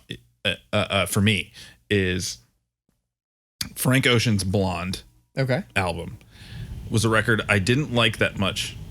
That's not true. It caught me off guard. I fell. Do you fuck with Frank Ocean? Yes, but probably not like you do. Okay, so Channel Orange, was just like a really good, funky Stevie Wonder record, and that was awesome. And that's what I was expecting. And then Blonde came out, and it was this expansive, hour-long just random thoughts, but then here and there, like, got really, really emotionally powerful and really brought me in. And the more I listened to it, the more it grew on me. I can say unequivocally that Frank Ocean's Blonde, and it's rare to say this for a record that's come out within the last 3 to 5 years, I can unequivocally say Frank Ocean's Blonde is one of my favorite albums of all time. Okay. Like, I feel like it is a classic. I feel like it's going to go down in history. So now I use that record, doesn't matter the genre, it's often like, so an example is the band Baroness, which happens to be a favorite band of mine. Just released a new album, Golden Gray, last Friday. And it came out Friday, and it's Monday, and I've listened to the record probably 10 times. It's an hour-long record I've listened to probably 10 times all the way through. And it gives me the same feeling. It doesn't sound anything like Frank Ocean's Blonde, obviously. Right. But it just makes me feel the same way. It pulls the same heartstrings. It pulls the same creative muscles. You know what I mean? Like, it makes me feel the same way. And that's happened to me. That Baroness record is not the first record that's done that. You know, there's other records to me that, like, oh man, it feels like Blonde. Like, Blonde to me is like a metric that I hold other records against. It's just interesting. I was thinking about that today, and I was just wondering if you had any. Yeah, no, I do. And honestly, since like the early 2000s, I could probably name the records that have done that to me on one hand. That's what I'm saying. Those are the records. Yeah. So it's interesting because one of them changed how I thought about music, and that was Every Time I Die, Hot Damn. It changed music for me. Perfect album. It's perfect. Yeah, no, fucking start to fucking finish. And it also, that band has stuck with me while I transitioned from not really liking certain genres or getting in. It was the catalyst to move me from point A to point B. They definitely have a dip in their career where the records were good but not that good. But Low Teens is a great album. Oh yeah, I actually like everything they've done. Like, period, ever. I do too. I will say, I'm just saying I feel like there was a weak period in their career. But didn't we talk about fucking screen names and shit like that we had on AOL? One of mine was Morphine Season, which was like track 5 on one of their Burial Plot Bidding War, I think. And to this day, I actually still have a Hotmail account. It's like Morphine Season at Hotmail. And I use it for junk and shit now, but no, but that had to be early 2000s, probably like 03, 04. But that's exactly what I'm saying is I'm sure that basically any band that is in the metalcore genre or metallic hardcore or anything like that, I'm sure that you hold against that. Oh yeah. As like a yardstick. Definitely one of them. And then another one is Wake the Dead from Comeback Kid. Oh yeah. So that is actually the album that brought me back from, bands like Poison the Well and like the melodic style hardcore. They brought me back into the quote unquote hardcore, like with a lot of like punk beats and the poot-tat-poot-tats and stuff, And then, yeah. So, and then a little more modern to that would have been the fucking Ghost Inside record, because a lot of people don't like them. A lot of people do. But in like probably 2012, 2013, they put out an album called Get What You Give. And I can listen to that album front to back on repeat and identify with tons of the lyrics, because a lot of the lyrics are very like positive and uplifting and shit like that. And that's kind of like, I try to live my life that entire fucking way. I mean, even if you take my current band, Push Ahead was supposed to be a positive thing. I would say that I don't know the Ghost Inside really. Like, I've heard songs, I could tell you what they sound like. Yeah. But I would definitely say Push Ahead gives me the same vibe. Yeah. And that, and in a good way. Yeah, a lot of the writing, and we've actually gotten that before. We've heard that, like, oh, some of the parts sound like Ghost Inside wrote them. I'm like, good, because that's my fucking favorite band. And then obviously the other one I've already mentioned is Real Friends, and their shit just came out in like maybe like a year ago. It was 2018 ish. And honestly, right now off the top of my head, that's the only 4 records I can even call out since 2000. that have done that to me, that have made me feel that way. It's those fucking 4 records. And right now it's the Real Friends record. And I'm actually pretty fucking pissed off that I didn't go to the show. They just played here on Saturday. Really? Yeah. And I didn't go. I had it on my calendar. I was going to go. My wife was telling me to go. But we had all this other shit going on. And this is some true dad shit right here. I just wanted a moment to sit down. It's fine, man. Like some true dad shit. I feel it. There's so many times like my best friend will be like, dude, you want to go see such and such tonight? And it's like, man. Yeah, like, but you get out way more than I do. That's true. Don't get me wrong. If I don't go see live music specifically, like I'm not a kind of guy who just wants to go out to the bar, because I'm cheap. So I don't want to just go fucking spend $40 at the bar. Yeah. You know what I mean? So I'm not like a kind of guy that's just like, hey, you want to go grab some beers? It's just not my thing. But like live music, like if I don't see live music, if I don't play live music, I will go crazy. Like it will make me crazy. And it is hard for me. I do understand because I'm a parent and and I'm a working adult and I understand. But at the same time, I don't understand how many of my friends who I grew up going to shows with now never go to shows anymore. Me. And it's me. And it's not always by choice. You know what? You're one of them.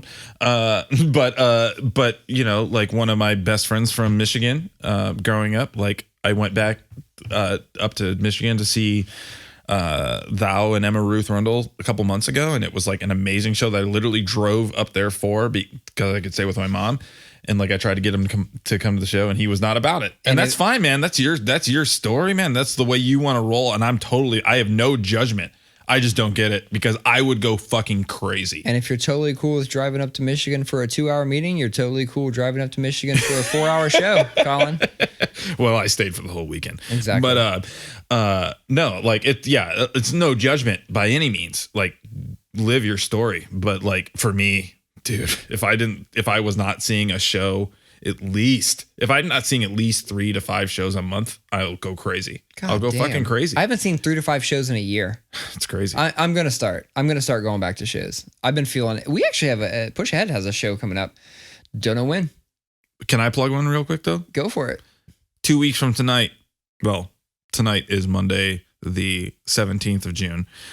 So 12 days from when you're listening to this podcast. If you're listening to, dude, I just totally made that so stupid. Yeah. Anyway, just say when the date on of the show is. On the 1st of July, 2 weeks from tonight when we're recording this, on the 1st of July, my band Maranatha is opening up for the band Conan, which in my opinion, outside of Meshuggah, is like possibly the heaviest band that has ever existed. So Columbus's heaviest band, Maranatha. All right. All right, Colin. I'm flexing. I'm going to say it right now. I'm going to try and come to that show. Do it. It's a Monday night. Come to that show. We're recording this on a Monday night. There's no reason you can't be downtown on a Monday night. It's a Monday night. It's not even downtown. Yeah. Ace of Cups, Columbus, Ohio, July 1. July 1. I like how you worded that. No, we're at an hour and 37. Let's get into fucking trivial things and wrap this bitch up. Once again, we didn't talk about rap or hip hop the whole time. God damn it. We really didn't. And I even texted you and said like, oh, we got to talk about rap and hip hop next time. Next Friday, Benny the Butcher, new record. Oh. I won't even. Pusha T's got a feature. Black Thought's got a feature. Fuck. Dude. All right. That record, 18-wheeler with Pusha T, is so fucking hard. So hard. All right. We'll talk about rap on the next one for sure. Trivial things. Hit it. I know that you got one. I got one, man. You said you had one. I got one. Yeah, I was in the car with my best friend, and he made me think of it. And trivial thing for me is if I'm with somebody and we are going, specifically leaving the house to get fast food and bring it home and eat it, or we're on the way home from somewhere and we get fast food and bring it home to eat it. It drives me fucking crazy when said person, whether it be my wife or my best friend or anybody else in the passenger seat, feels like they have to eat something before we get home. Is it that much of a rush that you can't wait another 3 minutes to sit down and fucking enjoy the food? Yes. Instead of fucking shoving it down your gullet in the car. Yes. I hate it. I hate it. Dude, so do you not eat in your car? Dude, goddamn it. I do eat in the car, but only when I'm on a fucking trip, man. Like, I want to enjoy my food. I don't care if it's fast food. I don't care if it's bullshit. I want to enjoy it. So the reason I eat fast food is because it's fast and I don't fucking have time to sit down and make a meal. So guess what? I'm multitasking. As soon as that shit gets into the car, I'm already eating the fries. Boo. No, who wants 11-minute old fries when you can have fuck that shit. I savor it. Man, we went to Taco Bell. Did you see the fucking thing I sent you? Yeah. Dude, I have the Taco Bell app. There's an app. You can order I have ahead. the app too. Yeah, the fucking thing was texting me. It's like sending me push alerts. Hey, we haven't seen you in a few days. Yeah, it knows my life. It's like get dad what he really wants for dad's We're day. on our way back from Taco Bell and he got a bean burrito and I also got a bean burrito for my wife and she gets her special because she doesn't like onions because she's a bitch. Are there fucking onions on the bean burrito? Yeah. And but he's like, which one of these bean burritos is mine? And I was like, I stopped for a minute as he's digging through the fucking bag looking for the one. I was like, you got to open it because you got to see if it's yours or not before you take a bite out of it and all that bullshit. And I was like, you know what? We do a thing on the podcast where we talk about trivial things that upset us. And you just gave me a good idea. And he goes, what are you talking about? As he fucking shoves a bean burrito down his throat. And I'm just like, this, exactly. We are 2 minutes from my goddamn house. And you can't just wait and just sit down and enjoy it like a meal. So some places I go, some places I go. I'm too mad. Why do I always get so mad about these trivial bullshit? They're not that trivial to you. No, some places I go, I order my meal and then I order a little something extra. That's my car treat. Car treat. Like when I go to Arby's, they have like, meals and shit. And then like they have these like little sliders. And like they have, I don't know how many fucking different ones they have. There's like 8 different kinds. Yeah, there's like 7 or 8 different ones. And I'm always like, oh, let me get the pizza slider. Like I try a different one like every time. And like I'll eat that on my way, taking my meal to wherever it's going to go. But see, that's the price you pay for being fat, man. I don't know, man. To me, food, I don't care if it's fast or cheap or what. I want to enjoy it. And I do fucking enjoy eating it. While driving is unenjoyable to me. Well, that's just you. It's not me. No, my trivial thing that bothers me. I don't know that I have too many trivial things to rival that because that's such a good one. But my trivial thing is when I can't pay a bill with some type of electronic payment. Oh I refuse to get any fucking services that I can't pay the bill. But the one that gets me is when we have to pay our taxes up here because of the county we're in. I have to do a check. And it drives me. This is an old guy county. Are you in Delaware County? Yeah. This is an old guy county. I know. I was like, you don't have a fucking website or something I can go? And they're like, nope. I'm like, what the fuck? So their fucking city centers like in an old Kmart or some bullshit. What? Like the government, the Delaware Government Center is like up by Big Lots. Shut the fuck in up. that same fucking strip mall. I feel like you're lying. I'm not lying. Okay, I feel like maybe you haven't been there in a while because Delaware is kind of popping. First of all, I'm not really in Delaware. I'm by happenstance. And let me tell you, one time I called to report a stop sign being down and they had a hard time figuring out where the fuck it was because I'm literally on the line where like I get it. Our side of the road, just by happenstance, is Delaware. The opposite side of the road is fucking Lewis Center. And we are Lewis Center, the city, or I mean, the opposite side of the road is Orange or Berlin Township or some shit. And we just happen to be Delaware. We're like annexed in. But I refuse to get any services where I can't pay them online. And I am forced to have this one because of where the fuck I live. So it drives me nuts every time, but I'm pretty sure. That is the most Jeff Summerfield thing you've ever dude, said. I know. I could see you being like trying to set up a service, something like, do you accept electronic payments? No? Fuck you then. I'm going to find a different service. Fuck you. I will not acquire your service if you don't have a means to pay it online. And furthermore, I want to earn points. You better give me some kind of fucking points. Give me an app. Give me some points. I fucking earned some Chipotle points tonight. You are the most American person I've ever met. I want to earn points. I fucking double dip on points all the time because I have Samsung Pay. So like I'll use Samsung Pay to buy things on the like Best Buy website and I get like 1% off and I earn points. I bought this fucking new GoPro that way. I saved 1 or 5% off the purchase price and then I earned points for using Samsung Pay. And then I can trade those fucking points in and I can get myself a new cell phone in a year. So anything 1 to 5%. Yeah, dude. It's absolutely not worth it to me. No, it's not. Okay, first of all, 5%. Okay, that's $15. The GoPro was $329. You don't give a fuck about $15? Okay, it paid your tax. No, okay, yeah. It's fine. It did. I get it. But then I also get the points. I'm just too lazy for that shit, man. But wait, were you not gonna buy? If you're not gonna buy, if you're gonna buy something anyway, you're killing me right now. If you're gonna buy something anyway, why would you not take the 4 minutes it takes to order it through the site so that when you get there, it's already ready and picked and ready to go, and then you also got some points. It logically makes sense to me. Yeah, but I'm the kind of guy who, when it's just like to throw money away. But when it's like time to buy something, whether it be for me or for a gift, I go to the store. That's what I did. I went to the store and got it. I go to the store and I wander around the aisles for a while. No. Have you ever been in a Best Buy? Yeah. It is the most annoying thing on the fucking planet. You walk from this aisle to that aisle and they go, "Hi, is there anything I can help with?" I'm like, dude, the fucking guy right there. He's still in view. That guy just asked me that question. That is a trivial thing. Yeah. It's not trivial. That's fucking annoying. They're like fucking vultures circling. Your early jobs, you worked, what were your early jobs? Call centers. All call centers. See, that's the thing. I worked retail. I wish. So that shit doesn't bug me. Like, because I was that guy. You know, I know that like he has to do that. And I don't give a fuck. If his boss sees him not do it, even if he heard the other guy say it, if his boss sees him not do that, that dude's getting in trouble. I don't give a fuck.